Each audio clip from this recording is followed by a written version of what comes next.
Variables are a fundamental building block of all programming languages. In this lesson, I'll describe briefly what a variable is, explain the basic rules for naming variables, and offer some advice on choosing variable names. Put simply, a variable is a placeholder for a value that you either don't know or that might change. If that brings back bad memories of algebra at school, don't worry.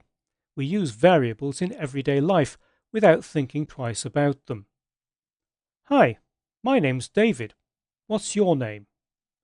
In this case, name is a variable. When talking about me, name has the value David, but in your case it might be Dan, Denise, or Peaches Honeyblossom. When you go to the checkout in an online store, it tells you the total of what you have to pay for the goods and delivery.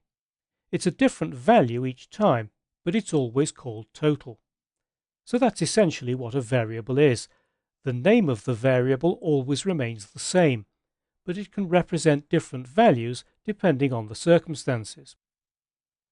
When creating variables in PHP, you need to follow some basic rules. The variable name must always begin with a $sign.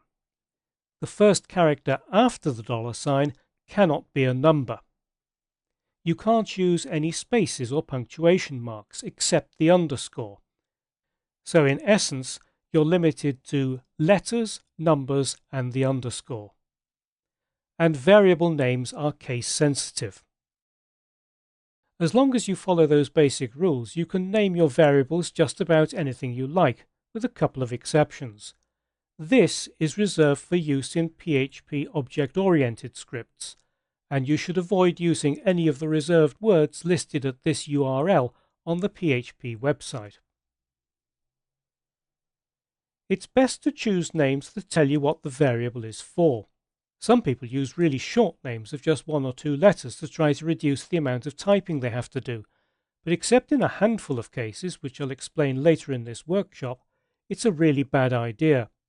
You might understand what the variable is for now, but if you need to update your script in 6 months' time, you probably won't have a clue. Good variable names make your code easy to understand and maintain. Often it's a good idea to use multiple words in a variable name. Use camel case or the underscore to distinguish between the words. Camel case capitalizes the first letter of each subsequent word, as shown here. The N of name is in uppercase, but don't forget that variables are case sensitive. If you spell first name all in lowercase, PHP will treat it as a different variable. Here I've used an underscore to distinguish between the two words.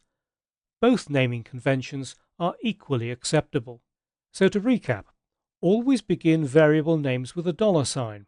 Use only letters, numbers, and the underscore, and remember, the first character after the $sign cannot be a number.